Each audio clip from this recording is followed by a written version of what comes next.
sige, pumunta na ho tayo mga kababayan, no? Eto isa pa ito eh. daw ay nagsimula. Nakita ko, alam niyo naman po, 'di ba? Mga kababayan na halos ilang linggo tayo na medyo hindi tayo makapokus sa ating mga pagbablog. Bakit to? Eh, yun, si Mark Ramos, puro gala. At saka, meron tayong inaasikasong negosyo. Ngayon, mga kababayan, ang dami po sa aming nagsesend, no? Noong pinag-umpisahan, pinagmulan daw po, nung pagpapakalat ng fake news, mga bossing, na si Pangulong Bongbong Marcos ay tsugi-tegi patay na daw ho. No, nasa freezer na nga daw ho, puking hayop ng mga DDS na ito talaga. Nasa freezer na, kesyo meron pa silang nalalaman na room 134 or something, wing something like that. Siguro malaki po yung St. Luke's, no? At merong mga nakakaalam sa kanila kung ano ang itsura ng St. Luke's. Tato! Utay na. Shoutout sa iyo. Meron pa silang nalalaman ganon. Ngayon, ang parang napunta dito sa above na ito, no? Siya, na pinapanood ko mga kababayan putik. Kung tayo ho, kung tayo napapamura paminsan-minsan dahil po doon sa mga nakikita natin, eto, kada linya, kada bitaw ng vlog, may pagmumura ho mga kababayan. Tsaka ang sama ng tabas ng dila. Ang sama ng tabas ng dila ho, mga kababayan. Kung kamag-anak mo ito, hindi mo maipagmamalaki. Lalo pa ho ngayon.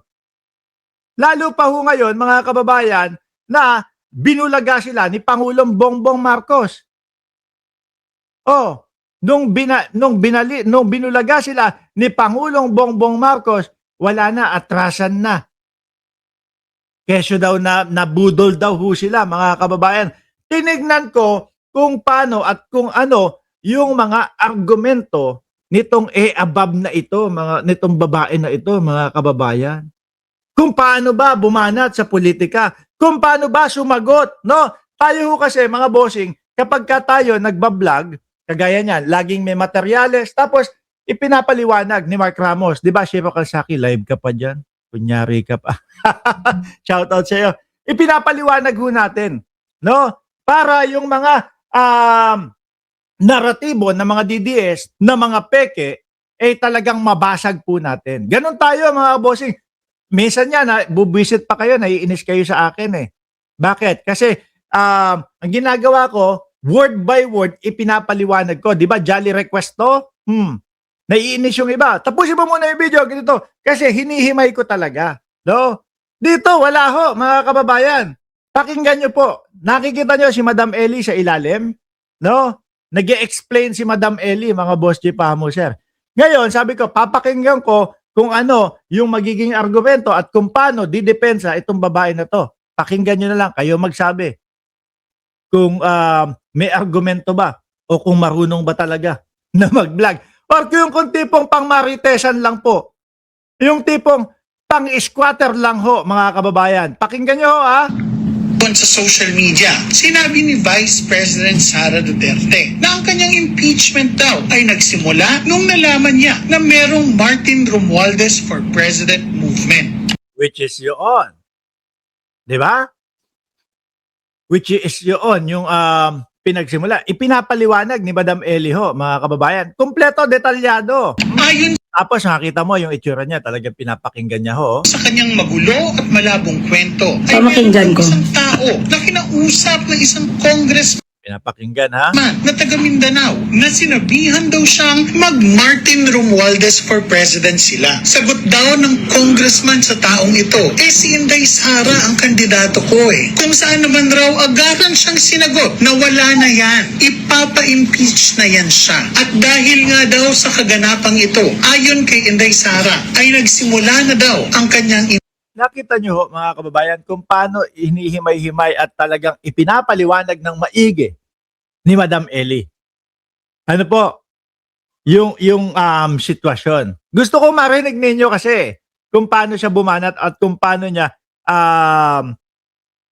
i-blanka, no, yung mga sasabihin ni Madam Ellie. impeachment. Kung talaga bang mayroong kakayanan na makipagsabayan sa political blogging? Wow na wow, di ba? Owning the narrative frame or narrative framing. Sa communications, Itsura pa lang niya, akala mo parang hindi ako gawin dito Parang ano mga pinagsasabi nitong si Ellie? Ano yung mga pinagsasabi nito? Sige nga, pagkatapos nito mag-explain, yari sa akin to dahil ipapaliwanag ko ng maigi. No? ito ang paraan para makontrol ang konteksto, kwento, at interpretasyon ng audience o ng stakeholders patungkol sa mga iba't ibang pangyayari. Patungkol sa bayayari. Uy, baboy! Haluson ka na gani, makatusnaw ang bilat sing iloy ka nga asthmatic. Ano yan? Ganon? Ano po? Wala man lambang pagpapaliwanag kung paano mo ipagtatanggol. Yung mga politiko na ipinagtatanggol ninyo, ay halos ang pagtatanggulo nila, titirahin ka kung ano yung itsura mo. Paano na lang po kung si Mark Ramos ang babanat sa kanila at puro panglalait sa itsura nila? Yung ilalabas ko. Pero hindi ho tayo ganon, mga bossing, no?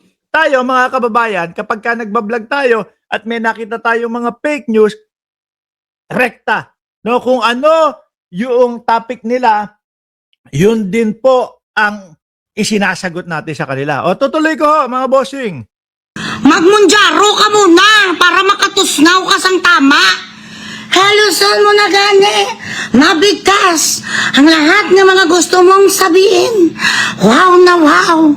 Parang wala ka nang hininga sa iyong baga. Haluson ka na makapagsalita. Ilibatong bakal. Paano sasabay itong mga ganito?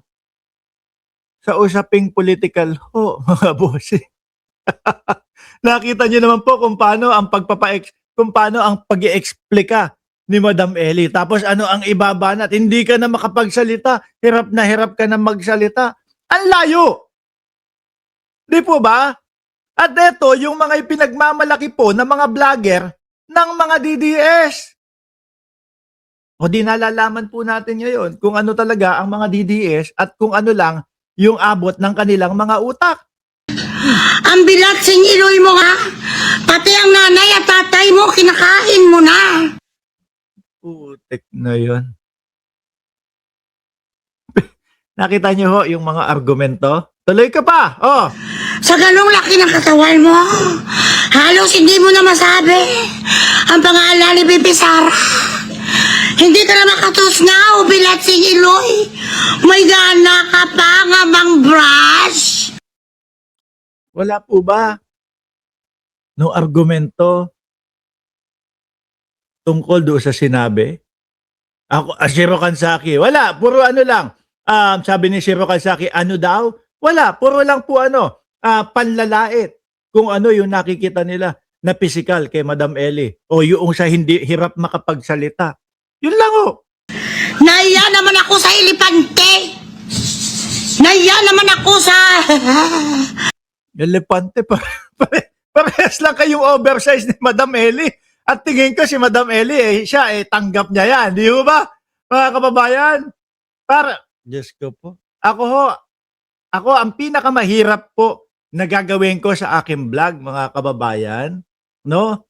Yung kagaya nung ginagawa nitong mga ito. Yung manlait lang po, yung tipo bang merong argumento, may sinasabi yung tao, may ipinapaliwanag yung tao, tapos hindi ka agree, pero tapos kukontrahin mo, tapos ang gagawin mo pupunta ka doon sa physical na tao para lang masabi na ayaw mo.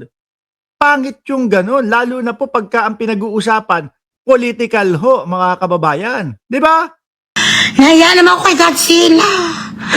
Ang mga ganitong bagay na sabi ni Bibi Sara, nalaman niya ang kanyang impeachment ay dahil sa Romualdez for President movement.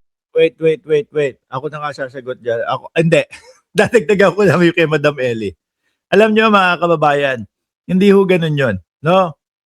Sa impeachment at impeachment, merong mga ebidensya. Merong mga papeles, ultimo po yung mga resibo nang galing mismo sa Department of Education na dati po ang namumuno si Vice Presidente at yung ibang resibo nang galing naman po sa Office of the Vice President.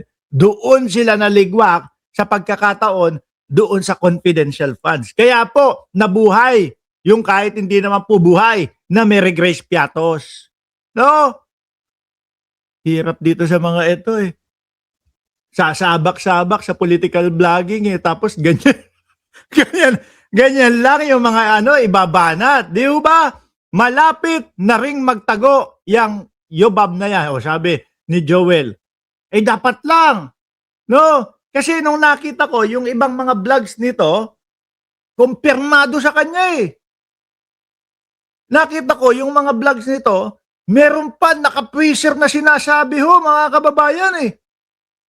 Hindi naman uubra at hindi naman pwede, mga bossing, na, sige, banatan ko, ilabas ko itong mga ito, sabihin ko itong mga ito, at kapag nabuko at pagkamali, sorry, nabiktima lang din ako. Hindi pwede. Tsaka po, yung kada buka ng bunganga, mga kababayan, nito, ang ipinararating doon sa mga manonood nila, kumpirmado eh. Sabi, ni It's Me, Enrique, hoy, bilatsing bugris. Yung ano yung bugris? Huwag ka lang mag-vlog, palibasa kasi ikaw walang maipakitang ebidensya at resibo. Ganun lang ho sila. May kaso daw iyan. Talaga? No, meron pa ako nakita.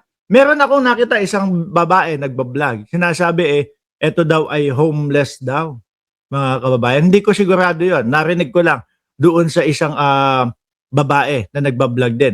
Nagsalita na ang kaibigan niya. Sabi ni ako, si Bots. Hindi ka na katusnaw ngayon, di puta ka. Dumasuka ka, dugo. Ambisyoso ka, maglibak-libak kay Sara. Hindi ka gani nakatusnaw ngayon, di puta ka magsalita, bilat sing iloy mo. Kahit po kung ano yan, salita na yan, salitang kung ano man sinasabi niya, mga bilatsing na yan. Pagkakaintindi ko po, wala pa din po siyang ipinapaliwanag doon sa kontra doon sa sinabi ni Madam Ellie. Gaguto ka pa sa kwan, hindi ka pa kasya sa kamera, gumamit ka sang satellite sa Pentagon. Ayan, mga DDS, ganito yung mga pambato ninyo. Ganito yung pambato ninyo. Puro pang sasabi, ang baba na, hindi ka pa kasya, diyan sa camera. Pwede ba mga DDS? Taas-taasan nyo naman yung standard nyo. Alisin ko na nga ito. Taas-taasan nyo yung standard ninyo. Kahit saan kanto makakakuha ka ng ganito eh. Basta yung bunganga lang puro katartaduan lang ang sasabihin eh. O di ba? Kahit sino ho, nakukuha sa kanto ito. Beruin mo, grabe. Yan yung mga vlogger ninyo. Wala man lang masabi tungkol do sa sa mismong topic ni Madam Ellie.